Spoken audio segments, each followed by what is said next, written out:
Hello and welcome to the President's Update for February. We'd like to start off by thanking everyone for coming to the listening sessions that we had, and I'll review that a little bit later. Our mission to serve by providing access to excellent and affordable education, training, and services that will improve the lives of individuals and strengthen communities. I'll come back to that when I talk about our DOL grant. We submitted, shout out to a big team of people that helped put together our assurance argument, our 30,000 words. I was knee deep in criteria one, so I'm just now starting to read two, three, four, and five more in detail. So we have a site visit coming up now. And so with the assurance argument submitted, there'll be an e-visit with one person from Kent State coming to visit us. They're going to all meet on February 10th and then tell us what meetings they want us to have. They do ask for a broad cross-section of people, and they want honest feedback. Todd and the team are working on a set of cliff notes so we can all be prepared.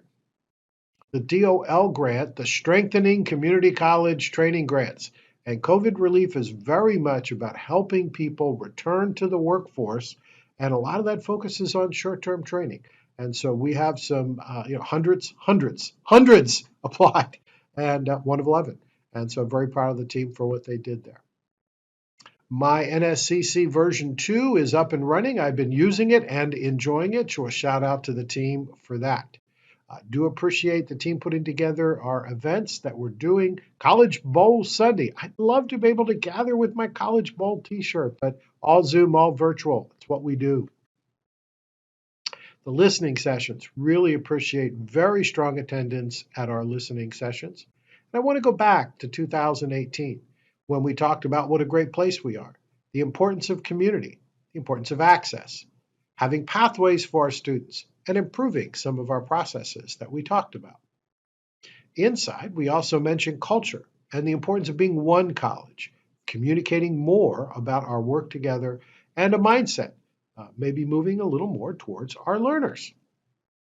Our community stakeholders talked about serving the entire area, which is why I'm so excited that we've made an investment to do some work in Van Wert. Access issues that are still a struggle for some of our students today, made worse by a pandemic. The alignment of our programs to the current and future needs, and those future needs are going to be coming quickly when the pandemic is over. More and more partnerships, and we've done a lot of that, and our continued innovative approach. So I look back on our themes and go, well done, my goodness.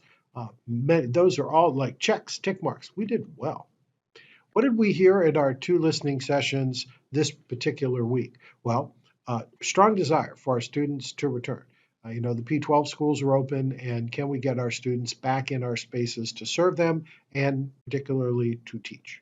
And so that is one. Number two, balancing that with being safe. And in the chat room, I was some private, some public. We just need to make sure we're balancing as we go along.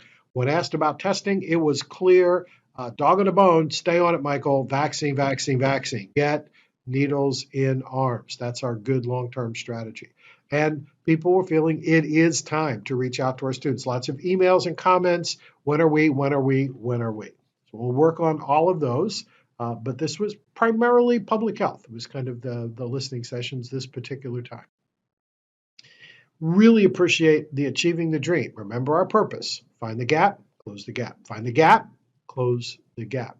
Dr. Brandy Bryson did a good job of getting us past maybe more traditional ways to look at equity and other issues. Kind of blew that up a little bit and let us see a little wider, which I very much appreciated. Our scorecard tells us that, compared to other community colleges, pretty good. But at the end of the day, 14% graduating after 8 years. So clearly there are some who don't make it. A huge chunk, 74% withdrew. And we found out from our data about how many terms that they're here. So thinking that through, how can we do that a little bit better? Our coaches talked about the year of exploration and finding our baseline and what do we want to kind of work on, and the importance of disaggregating data. We had 3 breakouts. The faculty talked about high impact practices. The Poverty simulation was very well received, so we will bring that back for other people. And we also did engage community on 3 different types of our partnerships, and there'll be a link to some of the videos from that attached to this email. The quiz, and there were a lot of interesting things in it, but a student who comes to us 21 possible semesters is really with us about 4.5. That's full time. Part time, it's 3.9. So we get 3, 4, maybe 5 times a student is going to enroll with us. Whatever happens needs to happen then, or we need to help overcome barriers so they can come back more. So thinking through, how do we do that? Our public health data, which was just released, for the first time in several weeks, we are seeing a pattern of decline. And particularly in our area, that percent increases had all been 1 and 2 and higher. And now all of those are under 1. So this is very good news. Our enrollments, again, good news. Nationwide, 9.5% enrollment loss this fall. They're talking 10 or 11 this spring. The numbers are not yet final. We are at head count a little ahead, FTE minus 3.1. Overall for the year, about -1, -1.2%. And with an 8-week term coming up and the ability to be a little more open, if we can do it safely, we might make it. We might actually get to even. So well done, team. A little bit of the goals. We are going to have a vibrant 8-week term, so we're close. And I think that's going to help us. If you look at the 3 groups, we have a long-standing pattern. It's through the pandemic, but before the pandemic. We tend to really struggle a little bit with new and transfer, and then returning students. And CCP is off the charts, and it continues to be off the charts. Long-term sustainability, let's get at new and transfer, returning students, find out what's happening, and help them complete their paths. A federal update, and some of this is a repeat of news, but it's good news and it bears repeating.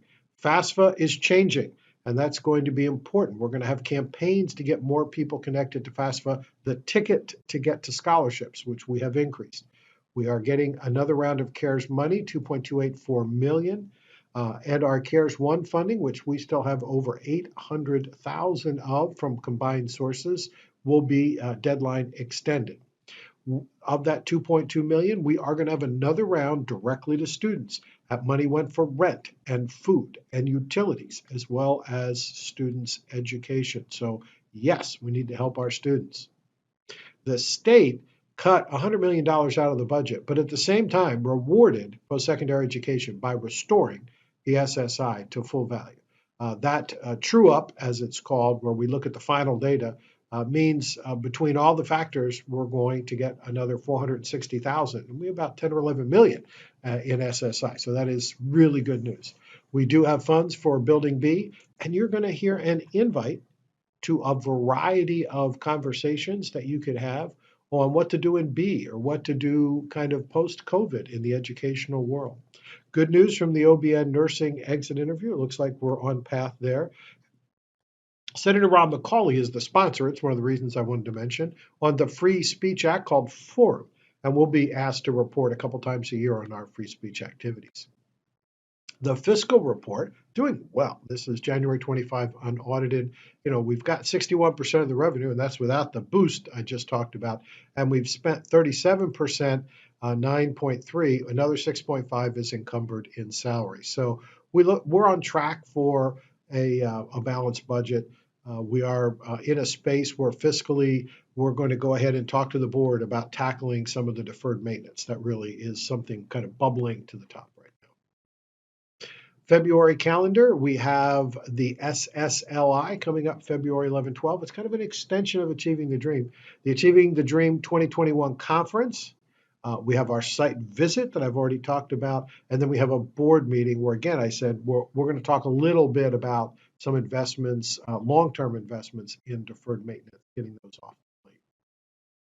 The all-campus meeting will be March 2 through 3. Maybe we could be in a room by then or not. Who knows? We take it as we come.